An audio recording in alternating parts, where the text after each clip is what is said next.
정식을 시작하기 전. 네, 정책위 의장입니다. 격주에 한 번씩 하는 정례 기자간담회 시작하겠습니다.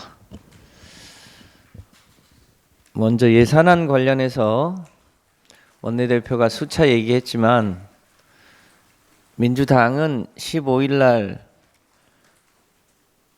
날까지 예산안을 처리하는 것을 목표로 해서 대승적으로 국회의장의 중재안을 수용했습니다.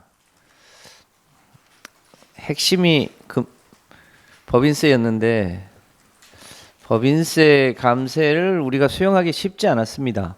잘 아시겠지만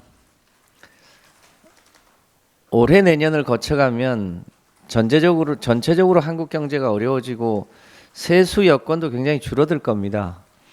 그런데 이 서민 경제나 복지 관련한 예산은 늘어날 수밖에 없는 조건이라 세수 확보가 매우 중요합니다. 내년도 예산은 그렇다고 치고 내후년도부터는 어떻게 재정을 확보하려고 하는지, 제가 모두에도 얘기했습니다만 미국은 사실상 법인세 증세를 통해서 기후위기 대응에 전체 10년간 1000조 원 중에 500조를 기후위기 대응에 쓰겠다고 하는 게 미국의 생각인데, 우리는 그 와중에 감세를 하고 있어서 그것도 초부자들의 세금을 깎아주지 못해서 안달인 것을 여전히 참으로 동의하기 어렵다는 말씀드립니다. 그럼에도 불구하고 우리가 중재안을 수용했음에도 아직 타결이 잘 안 되고 있는 것에 대해서 안타깝게 생각합니다.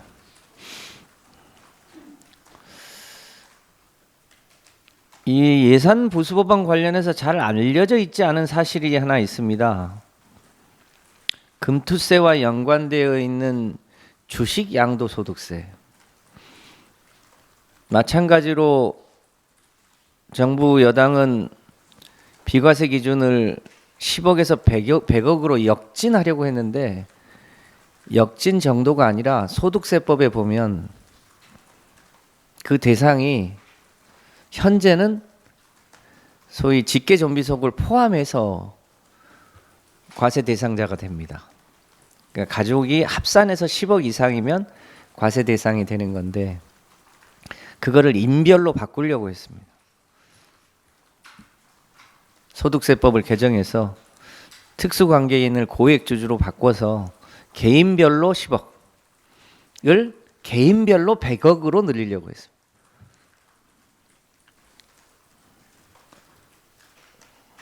그러니까 철저하게 대한민국의 초부자들을 위한 정책을 일관되게 추진하려고 하고 있다. 다주택 종부세 누진제도도 폐지하려고 했는데 이건 우리가 양보할 수 없다고 해서 이제 그 부분은 좀 일시 후퇴했지만, 최근에는 다시 다주택 취득세 누진제도를 폐지하겠다고 하고 있습니다. 이번 예산 보수법안에 붙어 있지는 않지만 아마 내년도에 또다시 부동산 관련해서 다주택 취득세 누진제도를 폐지하겠다, 혹은 과거로 되돌리겠다고 하고 있습니다. 참고로 1주택자는 취득세, 이게 다 지방세입니다. 1주택자는 1%에서 3%까지 부담하고요. 2주택자는 8%, 3주택 이상은 12%의 취득세를 부과하게 되어 있습니다. 이 다주택 취득세 누진 제도는 집이 거주의 수단이지 투기의 대상이 아니다라고 하는 것을 보여주는 싱가포르식 제도입니다. 그런데 이것도 역사를 되돌리겠다고 합니다. 최근에 국정과제 회의 때 윤석열 대통령이 다주택자에게 세금을 감면해 주는 것은 부자 감세가 아니라 서민 정책이다, 이렇게 표현하고 있습니다. 시장의 법칙이다. 이 다주택을 바라보는 윤석열 대통령의 인식의 단면인데, 무주택자나 1주택자 입장에서 보면 이 제도가 다시 완화되면 이 대한민국의 초부자들은 이 시기에 다시 부동산 투기를 할 겁니다. 이 제도를 유지해야 무주택자나 서민들이 다시 집값이 안정된 이후에, 또 금리가 다소 안정된 이후에 내 집 마련의 꿈을 가질 수 있지 않겠습니까? 그 점을 감안해서 민주당은 다주택 취득세 누진제도를 변경할 의사가 없다는 것을 차제에 명확히 합니다.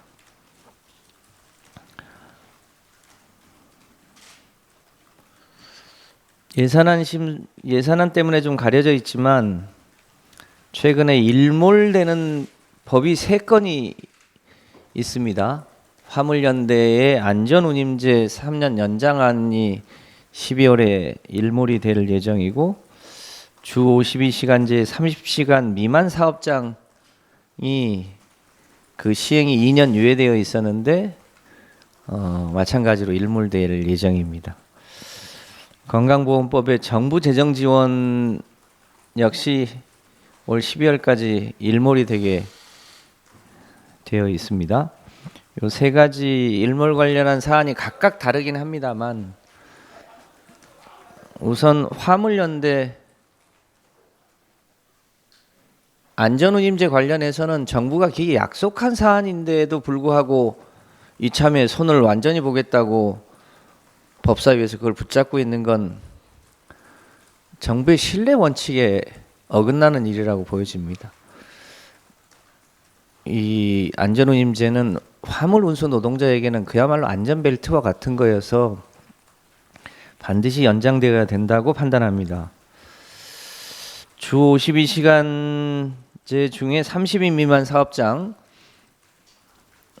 관련해서 2년 유예가 종료되는데 그것을 다시 연장해달라고 하는 요청이 있습니다.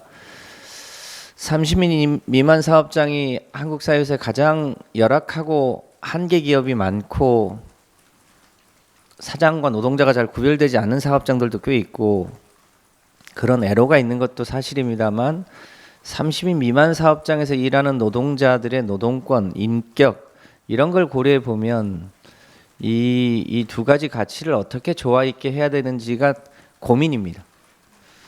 민주당은 이 부분에 대해서 어제 환노위 회의도 있었습니다만 합리적으로 해나가겠다는 말씀드립니다.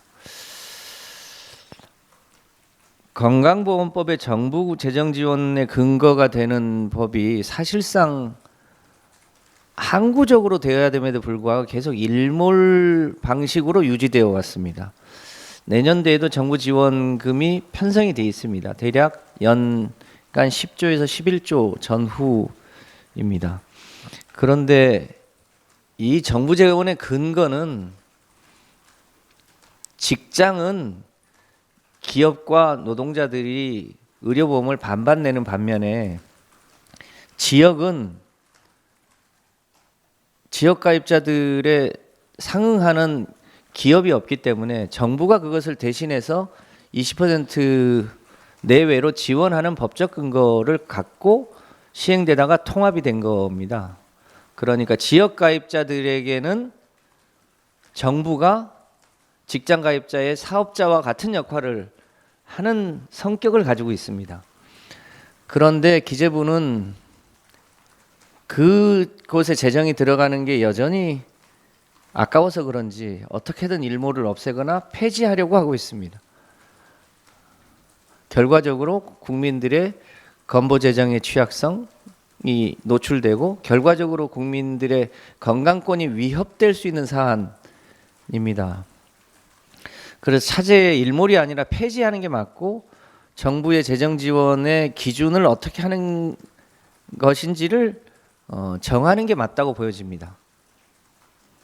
이 부분에 대해서는 복지부 보건복지위의 우리 의원들하고 뭐 일몰은 당연히 연장돼야 되지만 차제에 건강보험에 대한 정부의 역할을 어떻게 할 것인지를 명확히 할 필요가 있겠다고 판단합니다. YTN 민영화 관련해서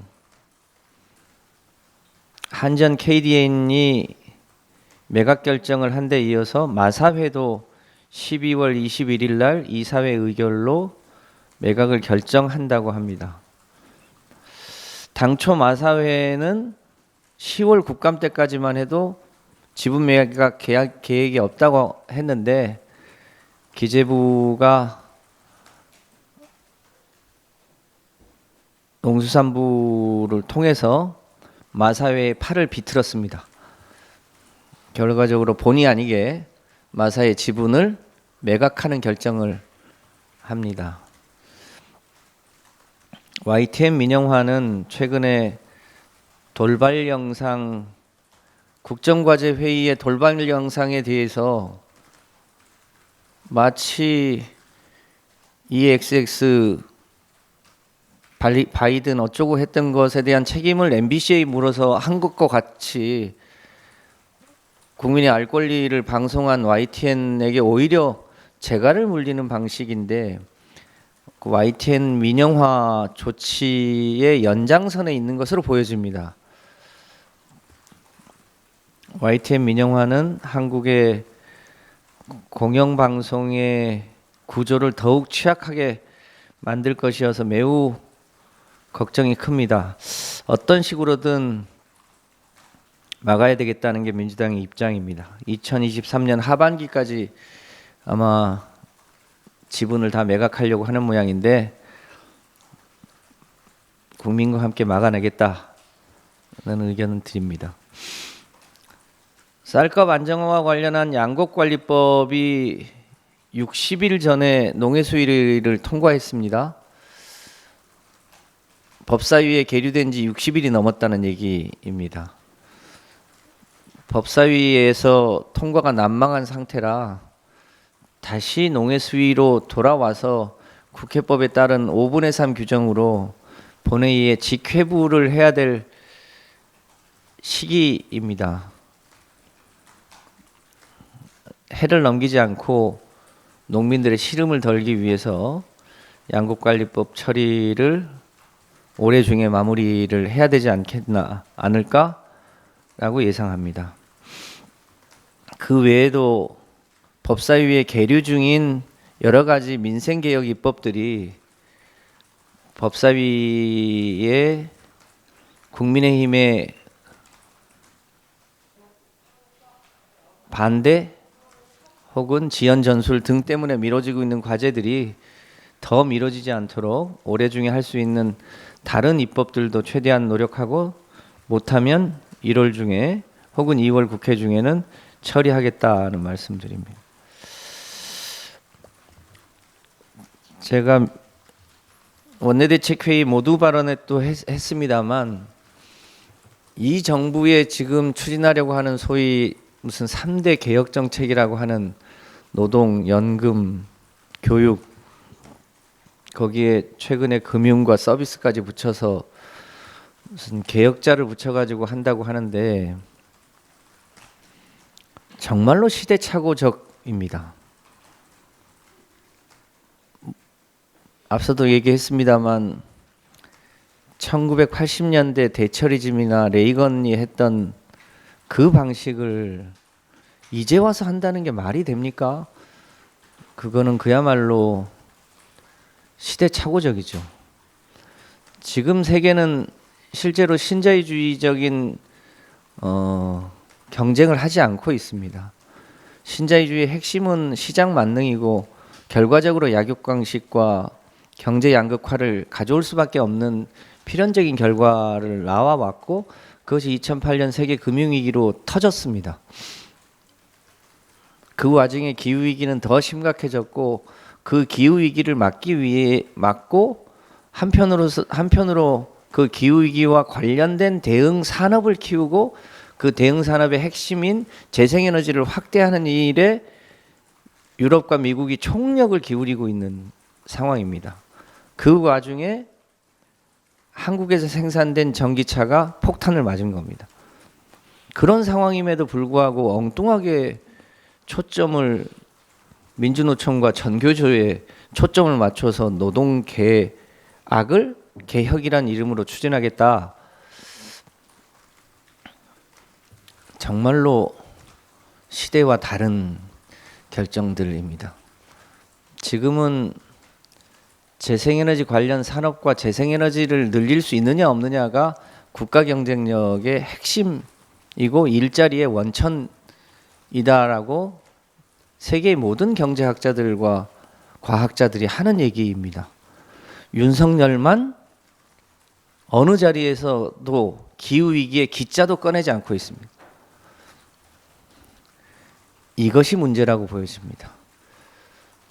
언젠가 또 대통령은 바뀌겠지만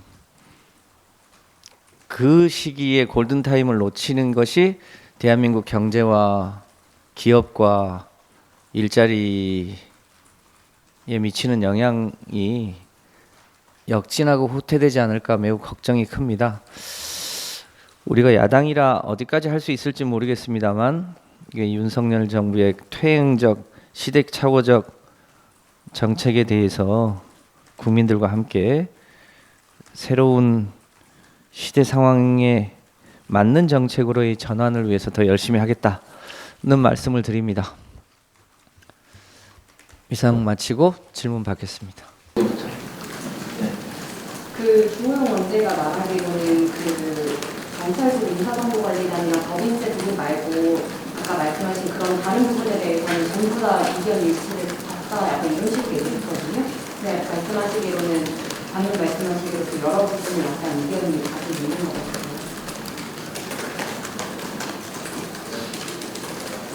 큰 틀의 전진은 있었으나 아직 테이블에 올라오지조차 못한 안건들도 꽤 있습니다. 예컨대 재생에너지를 대폭 삭감했는데 어느 정도까지 늘릴지에 대해서 답을 한 번도 들어본 적이 없습니다. 노인 일자리 확대는 하겠다고 했는데 마찬가지로 얼마까지 늘리겠다 얘기를 들어본 적이 없습니다. 쌀값 안정화를 위해서 원천적으로 과잉 생산을 막으려면 타작물 재배 지원을 통해서 쌀 생산 자체를 수급 조절을 해야 되는데 어떻게 할 건지 기재부는 계획을 짜놨는지 모르겠습니다만 협상의 당사자인 저는 한 번도 그 예산 규모를 들어본 적이 없습니다. 예컨대 재생에너지 늘리는데 3천억을 추가로 늘리라고 했는데 거기 기재부 테이블에 100억만 써 있으면 이거를 어떻게 합니까? 나중에 지금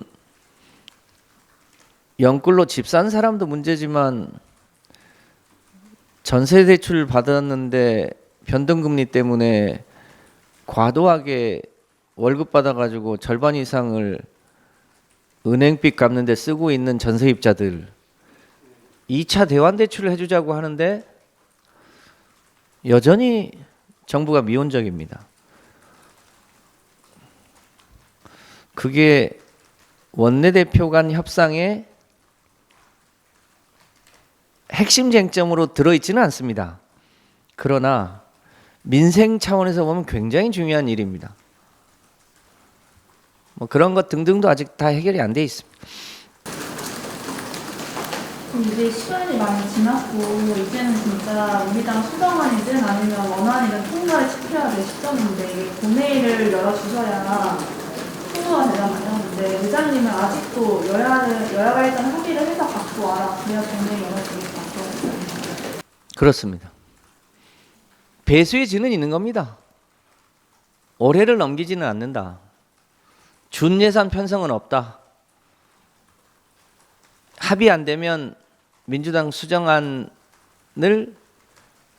그 정부안과 함께 처리할 수밖에 없는 것 아닌가.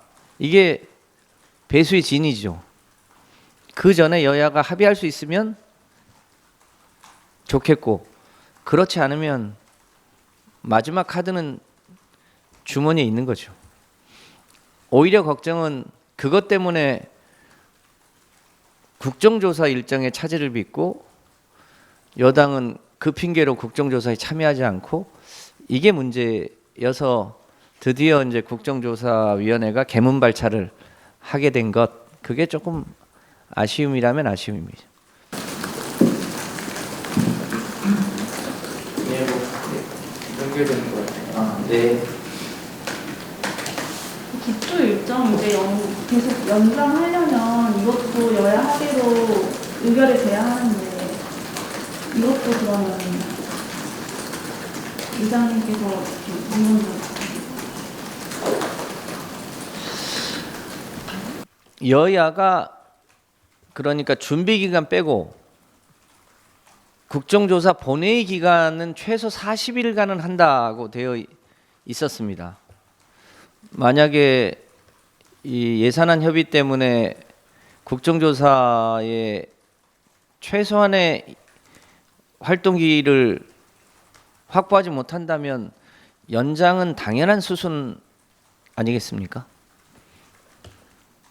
그리고 그것을 국회의장이 반대할 리 없다고 생각합니다.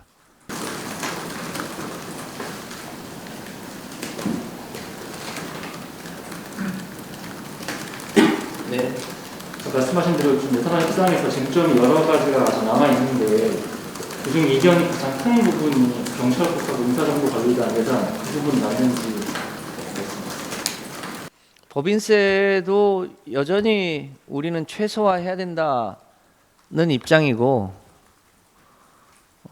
인사정보관리단은 헌법 96조 정부조직법의 행안부의 사무범위, 법무부의 사무범위에 들어있지 않는 사업이므로 불법이라는 입장이고, 저쪽 국민의힘과 여당은 합법적으로 법제처 유권 해석을 거쳐서 만든 거니 그렇지 않다는 의견이 그 운영 예산의 액수와 관계없이 팽팽한 건 사실입니다.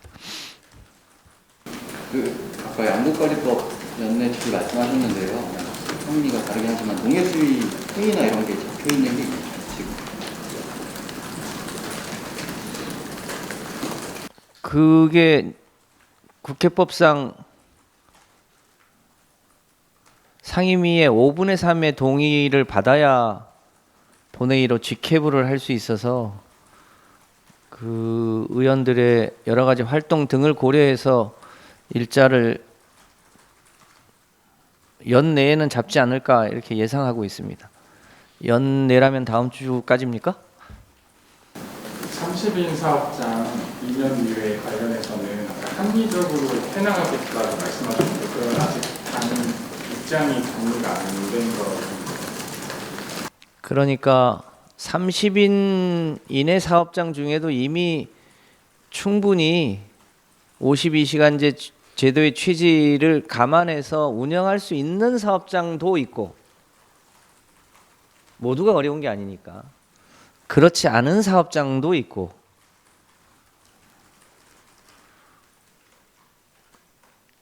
그래서 그것을 어떻게 헤아리는 게 현실에 맞는지, 또 환노위 입장에서는 그 법만 있는 게 아니고 소위 합법노조보호법, 노란봉투법, 또 주요한 의제인데 국민의힘은 자기 필요한 것은 논의하자고 하고 손배소의 남용을 방지하고 합법노조를 보호하자고 하는 법에 대해서는 일절 논의를 안 하겠다고 하고, 이건 사리에 안 맞는 거 아닙니까? 우리 당은 사리에 맞게 좀 해보자고 하고 있다는 말씀. 두 개를 같이 연계할 생각. 아니 뭐 성격상 연계는 아니더라도 적어도 상임위에서는 사리에 맞게 토론하고 조정하고 무엇이 가장 합리적인지를 논의해야 되는 거 아닙니까? 아예 논의 자체를 원천 봉쇄하는 것은 사리에 맞냐 이거죠.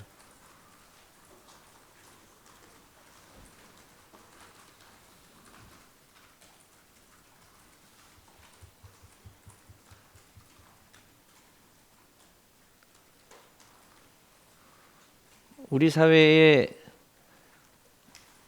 해결해야 될 숙제 중에 하나가 5인 미만 사업장에 근로기준법을 적용하는 문제가 오랜 숙제로 남아 있습니다. 이 주 52시간제에 30인 미만 기업도 이제 기업의 처지를 보면 어떻게 하는 게 맞느냐, 이걸 이제 잘 현실에 맞게 헤아려 봐야 합니다만, 정부가 존재하는 이유가 그런 문제를 합리적으로 해결하라고 있는 것 아니겠습니까? 현실을 너무 무시해서도 안 되고, 또 그 안에 일하고 있는 종사자들의 노동권과 인격과 최소한의 인간답게 살 수 있는 권리를 보장해 줘야 되는 그런 가치들이 어떻게 조화롭게 될 것인가, 이걸 잘 조율해 주는 게 유능한 정부의 역할이죠. 잘 안 들려요. 대체 공휴일, 네? 대체 공휴일이요. 네. 확대하는 그런 얘기하셨는데 성탄절이랑 사천신이 포함하자고 얘기하셨거든요. 누가요? 국민의힘 원내대표. 근데 작년에 이제 저희 민주당에서 처리한 대체 공휴일법에 따르면 그 사업자 5인 미만은 포함이 되어 있지 않잖아요. 거기에 대한 대체 공휴일 오늘 나오는 거 어떻게 생각하십니까? 처음 듣는 얘기라 어떻게 하는 게 사리에 맞는지 좀 살펴봐야 되겠습니다. 개인적 의견으로는 노동자의 휴무일을 늘리는 대체 공휴일을 확대하는 것에 대해서는 저는 개인적으로 찬성합니다. 우리 사회가 당장 독일 수준처럼 가기는 어렵더라도 여전히 1900시간대의 연간 근로시간도 다른 OECD 국가에 비교하면 여전히 일을 많이 합니다. 그러니까 주 4.5일제 실험, 주 4일제 실험도 해나가야 될 시점이 이제 다가오고 있는 거 아니겠습니까? 그런 걸 감안해 보면 그 과도적으로 대체휴일을 확대해서 노동자들이 조금 더 충분한 휴식을 취하되, 그 큰 전제는 대기업과 중소기업의 노동의 격차, 노동의 이중 구조, 이 소위 원청과 하청의 소위 불균형, 이런 문제들을 조율하는 것과 함께 어디에서 일하든 최소한의 인간다운 삶이 보장될 수 있는 그런 기본적 사회 구성과 함께 가야 될 일이라고 생각합니다.